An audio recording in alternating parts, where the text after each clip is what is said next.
I'm Olivia, she, her pronouns. I'm Megan, she, they.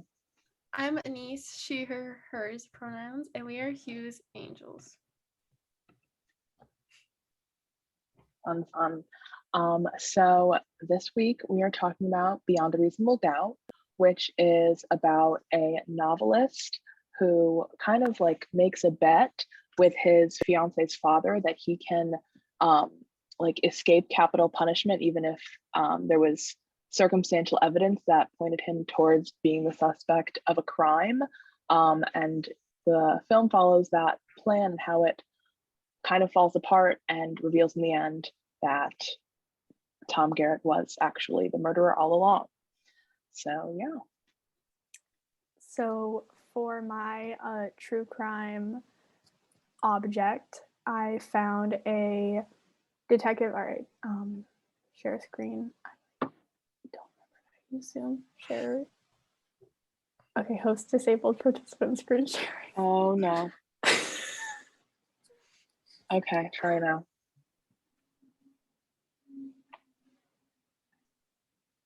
Is that yes? Yes. Okay.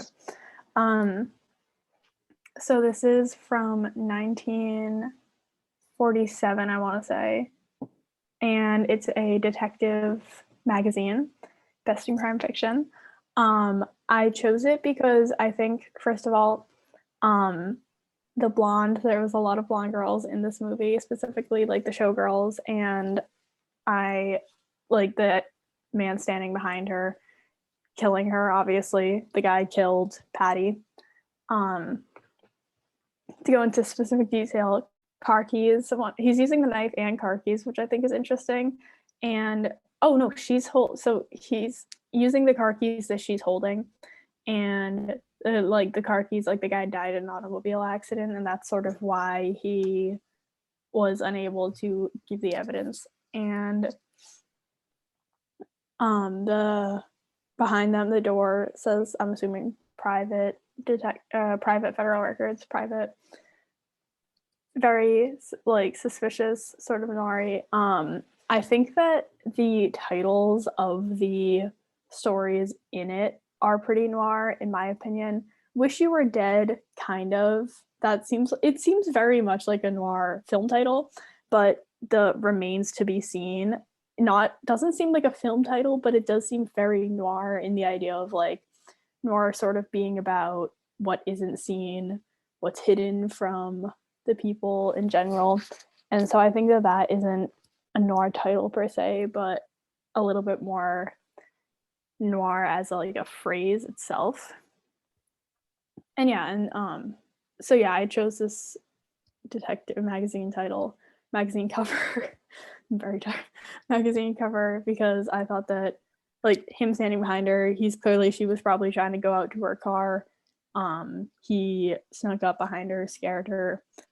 Pretty crimey, pretty noir. Yeah, no, I definitely think like from what I noticed of researching the magazines it was very like kind of like early tabloid-ish, which I think connects a lot to noirs of kind of like the flashy spectacle of it. Like crime is this, it's this underground thing, but also like it's exciting, and it's like I think it kind of relates to that, and like how the True Detective magazines are kind of like the analog like piece of media to film noirs. I think it would make sense that they have like very like tabloid, but like very dark tabloid kind of vibe to them.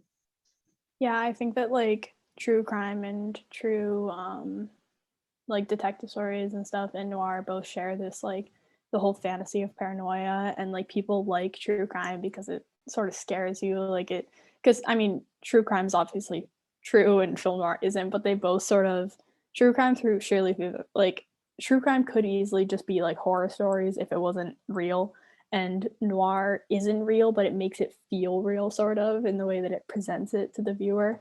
So they're kind of like inverse of each other in my opinion, but still both forming this sort of paranoia, fantasy of paranoia, the idea that like the world is a much darker place than it is and stuff. Yeah, what I noticed, even like based off of like the magazine that I picked, like true crime magazines puts you at the scene, so you can like visualize, and even with the pictures, for example, I'm going to show my magazine, like it sets like the scene and it takes pictures from the scenes of crimes. What do they call it? Like crime stages? I don't even know, like just like a snapshot of like the specific like where the crime was taking place. And film noir does put you in a way like in that crime in a different way, but with film noir you almost feel like you're involved in it with it versus like true crime, you're put at the scene, if that makes sense. Like it's different but it's similar at the same time, in the aspect that true crime puts you at the scene, and noir makes you feel like you're in the crime, like doing the crime even though you're just watching. So I agree with that point. Yeah, I think it offers like, it's like perhaps like the same situation, but you're kind of occupying like two different perspectives. I think like also like the stuff we looked at in class where like the magazines would show like the picture of the house or pointing to a specific location where the body was found or something. It seems like kind of it's like the aftermath of the film noir. So that's also like what I was thinking about, of how like the true crime is like kind of reporting on the film noir crime that just occurred. Should I stop share? Yeah, for sure. I can go next. Who else wants to go? But okay, so this is the cover of mine. Do you guys see just the cover? Do you see also a book? I see the cover. Okay, cool. So yeah, this was the cover of mine. I also have some text, but I'll talk about the cover first. So this is a private detective, true detective magazine with the title "Tell It to the FBI," and then on the front, kind of similar kind of like imagery as Olivia's, with like the blonde woman and the man with the fedora behind her. I think like two very iconic film noir props are like the phone and the gun, and they're both here. It looks like she, I don't know, is maybe calling to turn him in, and he's ready to strike, and they're having the classic film noir kind of fight. She's also like obviously like sexualized, her like dress is up, but yeah, so I found this very noir, and also very connected to the film, as they kind of both Dolly and the novelist Tom, they kind of both occupy each role. And then I'll stop. Yeah, I'll share the text. There's nothing more noir than a fedora and a blonde. It's true, but like the tilted fedora though, yeah, it's something. But then so yeah, there was some text. I like was able to like transcribe some of the words, so I can read some of those now. And there is some very like noir phrases and also words. The first word that I noticed, I was like, oh, this is so noir, was they said crack brained. I don't know what that means, but very like slangy, snappy dialogue is what I found here. The first line of like that second page with that little paragraph. Like Vincent had his gun, the murder gun, in his pocket. And Vincent, from like my knowledge of what's going on, I think is the private investigator, perhaps the guy on the cover. But he's involved. He has the murder gun in his pocket. And then says, Lord of Valian drove from the beach, a street 2 miles from the murder cottage, which I thought was really funny, because murder cottage, like that's I mean, that's what it said up there. I think that's really funny, because I feel like after watching a film noir and talking about it, I feel like you would kind of describe like the place where the murder took place, like that was the murder cottage, and they literally were also describing it as that. So I found that really funny.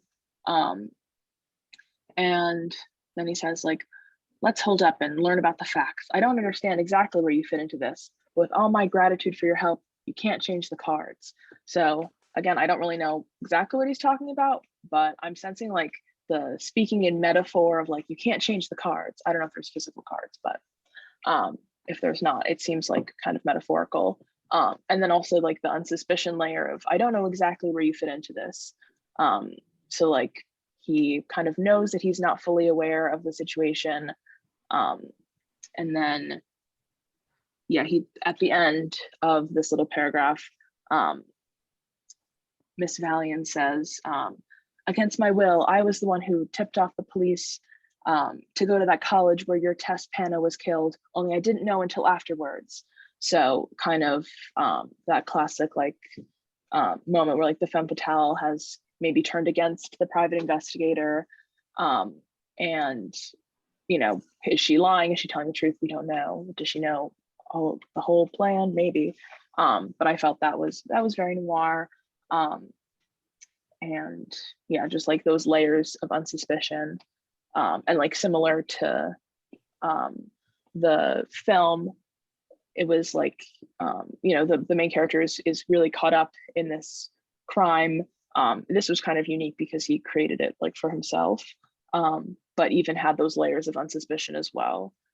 But I think that dialogue bit about the cards, like you can't change the cards or whatever, it is like very snappy and noir, but it's also like very like the idea of like noir fatalism and stuff, if I'm pronouncing that correct. Like you can't change the cards, like you can't change what's going to happen. yeah, no, definitely the kind of always that predetermined doom kind of atmosphere of like they're like, you know, we're trying to figure this thing out, but we know it doesn't, you know, it doesn't matter in the end. It's very like inevitable kind of thing. But I'll stop the share. Okay, so I'll be sure. Okay, do you see that? Yes. Okay. So this is my cover. It's a crime detective magazine, A Tomb for the Restless Wife. Actually, I haven't found anything in this because there's, I don't know if, do you see the bottom? Mm-hmm. There's like 4 pages, and out of the 4 pages, it doesn't speak about this woman, but that's besides the fact. So what I noticed is, again, this could very much be a femme fatale character. She has the look for it. It reminded me of that woman from Tension. She has like a very like she just has a look that you just can't forget. And that was you know what I noticed with this cover. That's what it, you know, feeds off. And also in Rox's class, we were talking about the white glow, which I think is like super important to address when talking about film noir too, is that, you know, a lot of the femme fatales, like the way the light shows like bounces off their skin, makes them glow. And especially if you notice, a lot of femme fatales also have blonde hair, and with the blonde hair it makes it look like they have like almost an angelic look because of the reflection of the light. And so that's something that I noticed too. This is why she even fits, you know, more into that character of a femme fatale. Her look, her facial look, her hair, her everything about her. You know, she's also sexualized. She could be married. She has a ring on. We don't know, but you know, there's that. So that's what from the first page, and then yeah, 2 for the Restless Wife. I don't know how I should feel about that title, but yeah, it just screams femme fatale. But this is earlier, so Blood Red Valentine. That could sound like it could be a noir movie title. There we go. I was blinking. But this is what I was talking about, is that these crime magazines, what I noticed even doing like my own research, these crime magazines put you into the crime so you can see but the aftermath, whereas film noir, you get to walk through everything, and that's what makes you part of it, whereas these crime magazines were actually seeing it after the fact. So this was about a man. He didn't show up on Valentine's Day. He showed up on, what they said, February 12th. Yeah, in the afternoon of February 12th of this year. Goldberg, 33, carried a bouquet of roses, a Valentine, I think, inscribed orchard, and 2 guns to what he hoped would be a reconciliation meeting with his estranged wife, in whom he couldn't patch up his marital difficulties, blazed away and killed his wife and child. So that's like very dramatic, and that's supposed to be the child there in the magazine. So that very much is film noir. And it's also that just reminded me what I want to say. The way that love, like the concept of love plays into film noir always gets like is either the reason for the crime or just sort of like confuses crime even more. And so it's either the like the main character, which is normally a detective investigator, falling in love with a woman who ends up doing the crime, like, you know, something like that. So here it's like this day that's supposed to be of love is also the day that like causes like the opposite of love, which is, you know, like hate, violence. You know, that's like very film noir to go against, like to have, okay, this is a holiday specifically for love, but I'm going to kill my wife and my child who I'm supposed to love the most out of this whole entire world. So that in itself is very film noir, I think. I don't know, my personal opinion. Yeah. No, I agree. I think that film noir is very much a genre. Like when it comes, it's interesting when it comes to romance, and that like I feel like a lot of it's not trying to show like the power of love or whatever. And even like when the protagonist falls in love with the femme fatale, like it's trying to show that true love can't exist. Sort of like it's this whole very pessimistic, like there is no love. There's either like manipulation or like blind devotion. Like there's no in between, sort of. And I feel like that's very similar in true crime, and that like no true crime story has a happy ending because everyone just dies, or like someone loves, like even crimes of passion are crimes, like there is no pure love sort of in either genre, if you will. Yeah, and femme fatales are always punished by the end, you know, of the movie. And so here we're seeing, we don't know, you know, she could have like a femme fatale character to her, but we don't know much about her. We just know, you know, he was in love with her. It's his ex-wife who he tried to patch things up with, didn't go as planned, and he ended up killing her. You know, he at the end of the day, he still didn't get what he wanted, just like in the film.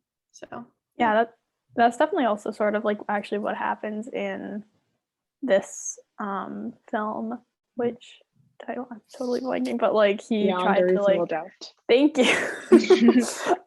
Like he tried to like not fix stuff with his ex-wife, but like settle it, like get the divorce, and then didn't happen. They ended up killing her. yeah, it's also interesting, even in the film and in the true crime magazine, what not necessarily like what divorce can do, what a breakup can do, how it can change someone's mindset, just like what like love one-sided, like from one side can really do to a person and like change their mindset completely to, okay, well, if I can't have you, then nobody can. And it's sort of that mindset. So yeah. Yeah, it definitely like points out like at like temptation and desire, and like how that can fall easily to like to manipulation and crime. And it definitely very much like the crime and romance is very much intertwined a lot of the time.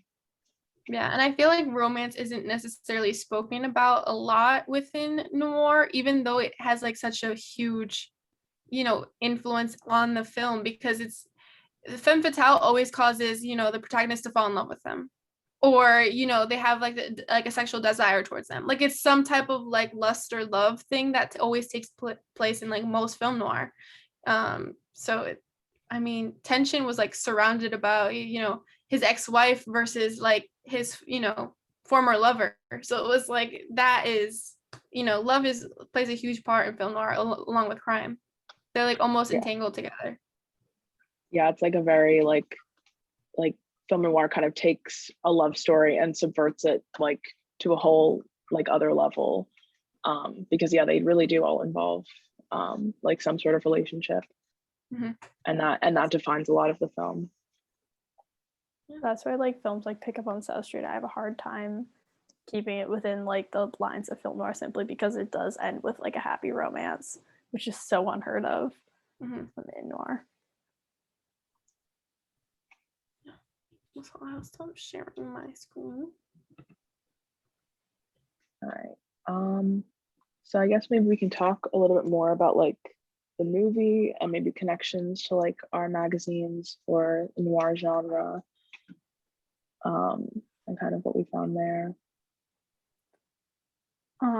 Yeah, honestly, okay, this is sort of a huge tangent. but the movie did remind me, I'm not sure how familiar either you guys or who you are with like the Twilight Zone, but there's one episode of the Twilight Zone that I know so well because I love it. And it's essentially like a man's trying to break out of prison. And the way he's going to do it is that he's going to pretend to die, and the doctor in the prison is going to bury him. He's going to bury him. And I feel like this is Twilight Zone is so weird in comparison to Noir, but the doctor is going to bury him, pronounce him dead, and he's going to be buried. And the doctor is going to come back after hours and dig him up. And oh no, he's going to get in a coffin with a dead body, and the doctor's going to come back and dig him up.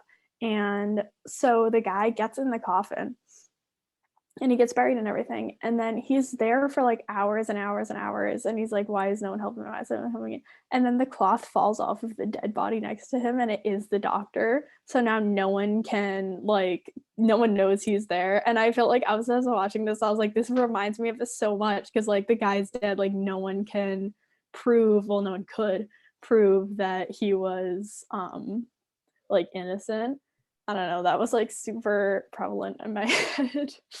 No, yeah, I think I do know that episode, and that's like literally so similar to this whole movie.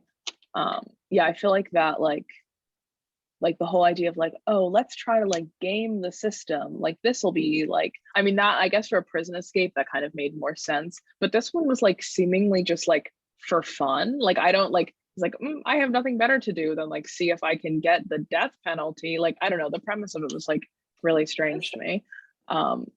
I couldn't like get a read on it politically if it was like supporting. I feel like what is it? Is it like what's he talk about, like the MacGuffin or whatever, where it's like I don't know if this is like even correct at all, but the MacGuffin is like the death penalty, where it's like the idea that everyone in the film cares about it, but none of the viewers care about it. Like it's central to the plot of the film, but like no one's paying attention to it. I feel like for this movie that is like capital punishment.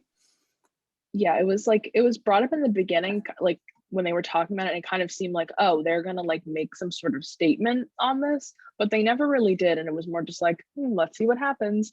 And even I feel like all like even the Noir last week when we were talking about the politics, like it'll hint at things politically, but doesn't really make any stance on it, and somehow still kind of remains neutral because it just like goes to a completely other like end of it. It like just moves away from it, and that is kind of just the background, and it's like okay, and then it just ends with the like classic like doom-ridden film noir ending. So you just kind of forget that like anything political kind of was happening.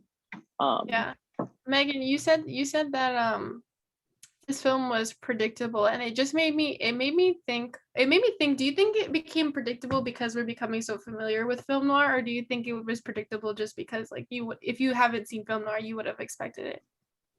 I mean, I think it definitely like there was a level of like, because we've watched noirs and I know how the structure of them work, that I figured like I remember right before like when the father was like with the envelopes or the thing of photos and he was going in the car, I was like, he's gonna die. Like I was like, there's no way that like something bad is gonna happen, and then like the truck crashed in. And then at the end when like Tom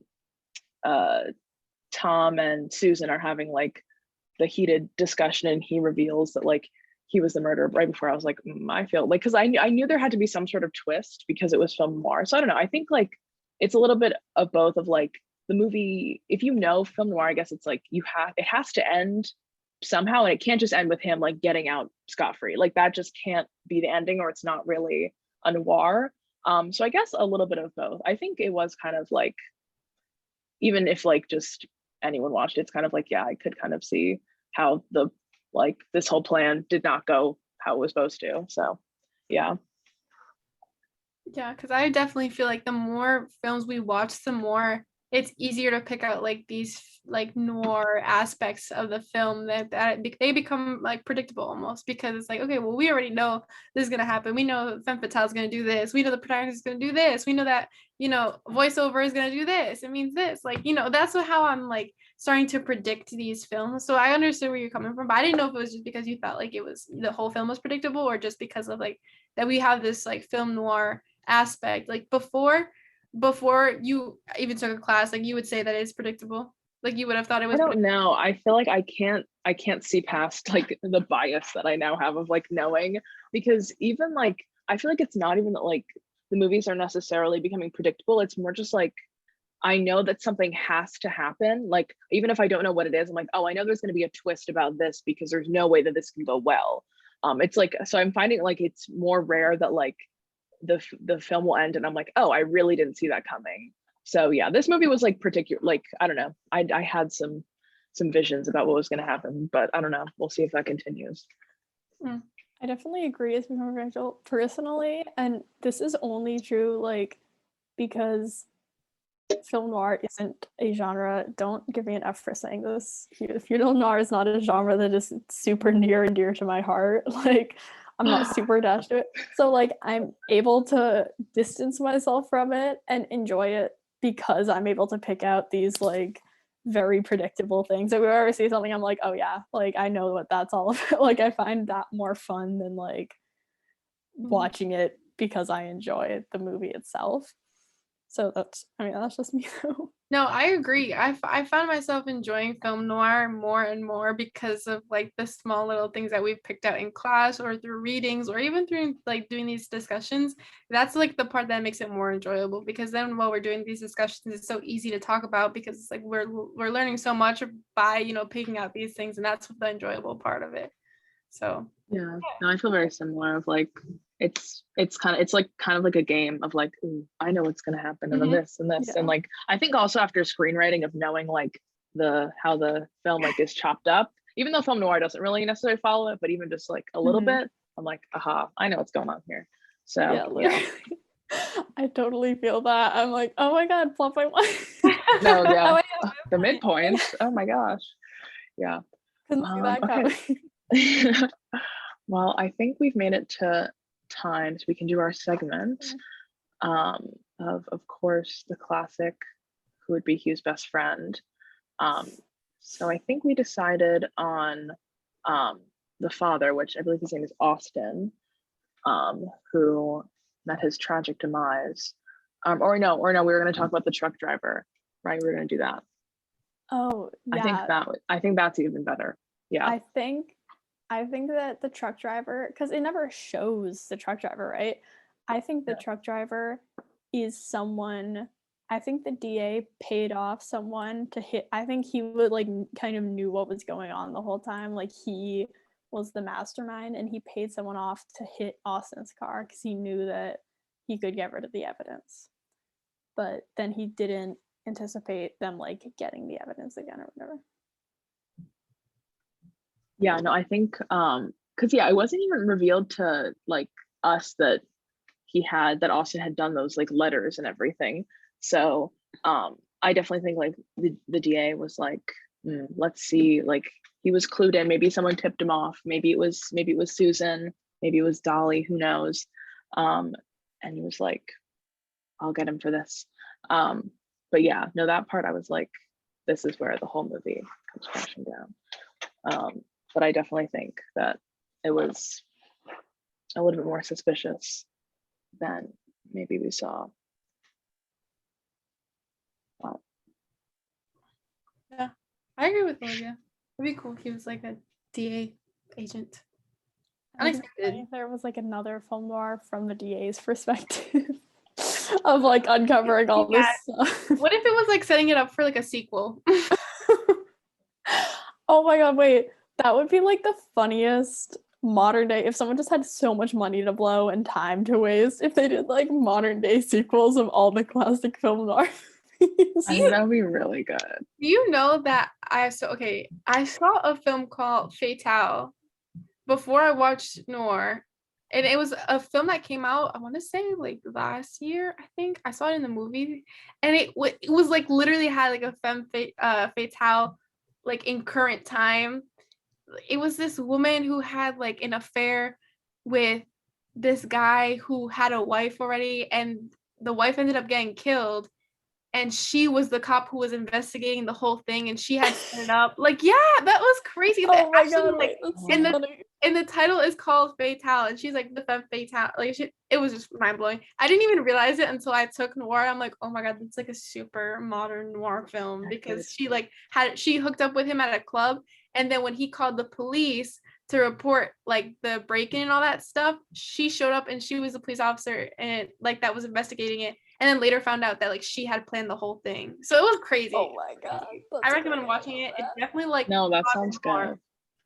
I feel like that's like the modern noir of like the femme fatale actually has agency and control and like hopefully better portrayal. But I feel like femme fatale wouldn't be received well by the general public nowadays, considering it's like all women are evil.